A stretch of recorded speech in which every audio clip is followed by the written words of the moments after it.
You ever had one of those moments, those extended, drawn out moments when you're supposed to do something but you're not doing it and you feel anxious for not doing it?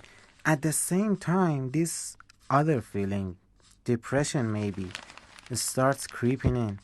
You ever had one of these? Sometimes it's called procrastination, sometimes it's the cycle of anxiety and depression. Whatever name you're gonna put on it, it really is not a good state to be in.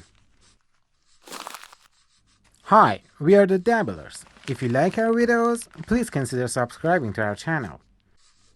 This is Beau. Oh, he's saying hello. Hi, Beau. He's 22, single, and as of 1 month ago, would describe himself as a chronic procrastinator. It wasn't such a big deal for him until a few months back. He's a freelance writer, a novice one for sure, but he's getting by and getting better as he goes. It was in the middle of May. A journal mostly about cinema, had just put out an ad encouraging young writers and editors to send out their resumes. Beau was really excited when he saw the ad online. He thought about creating an appealing profile, using some of his freelance stuff, plus writing a piece specifically for the journal. This was his initial plan, something that popped up in his mind the moment he saw the ad. However, he put all that off until the very last day. It wasn't that he didn't think about doing it earlier. At first, when he wanted to start making his profile, a vague and distant feeling of what am I supposed to do exactly would fell over him. But he was confident about himself. If if he's not sure about how to do it right now at this moment, it will come to him naturally later on. Perhaps it's because I'm lying on the couch now. I need to be sitting behind my desk. I don't have enough focus right now. The vague and distant feeling, was becoming thick and getting closer and closer. Every now and then, a touch of anxiety, like a small pixie who's playing with a wand, would poke at him. He couldn't really go out anymore. There was this movie screening in theaters for about a week now, and even when he was sitting in the theater and watching the film, the thought, the thought that I need to write this thing wouldn't go away, nagging at the back of his mind every damn minute. He left halfway through, lit up a cigarette to relax his mind. That night was spent in a vicious cycle of anxiety and depression, hastily reading stuff online about writing a profile, half-heartedly watching YouTube videos on the most important parts of a CV. He felt like everyone was so cheerful about it. Sure, the first paragraph is always about being anxious. The first 2 minutes, at the most, by the way, of every YouTube video was about that undefined feeling. But the rest of it, people seem to get on with it very well. With pounding stress and submerging despair, he fell asleep at 6 in the morning. He hadn't done anything.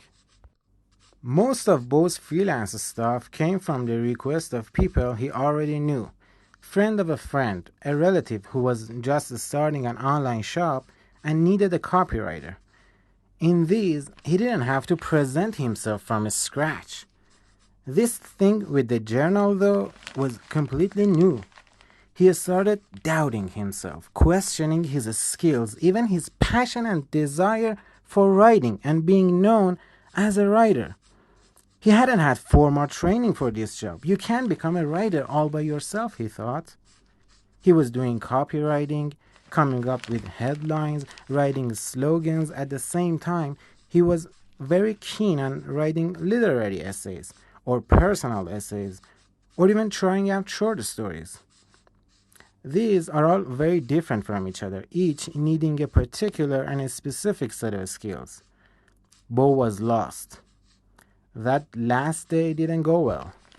His close friend, who had no idea what he was going through, Beau kept most things to himself. Encouraged him, Beau would say forced him, to send something for God's sake. If you don't get it, it's not the end of the world, man.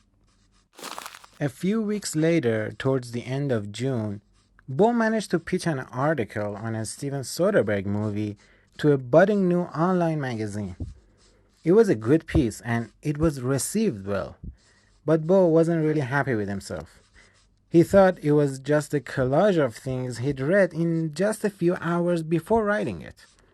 A couple of days later, the magazine people reached out to him, telling him to write another piece for the next week. Anytime he wanted to start writing, something would come up, like his bookshelves. They weren't organized enough, so he took all his books off the shelves, all 200 of them, spread them on the floor, and started arranging them meticulously. It took about 3 hours, and when he was finished, he was exhausted.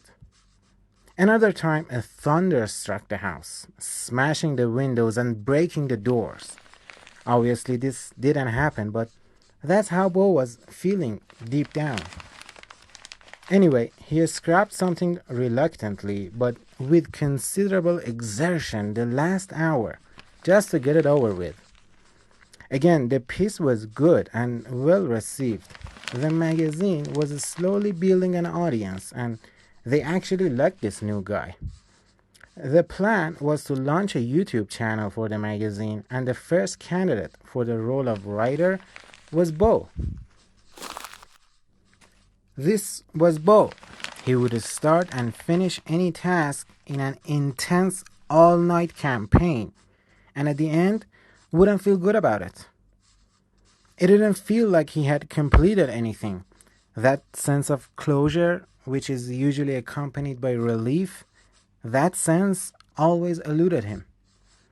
Meanwhile, the magazine started its YouTube channel, and the first video was called Episodes in the Life of a Procrastinator. So Beau started writing. You ever had one of those moments?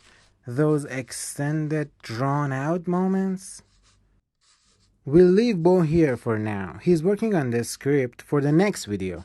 If you liked Beau's story, please consider pressing the like button. It will give Beau a world of confidence.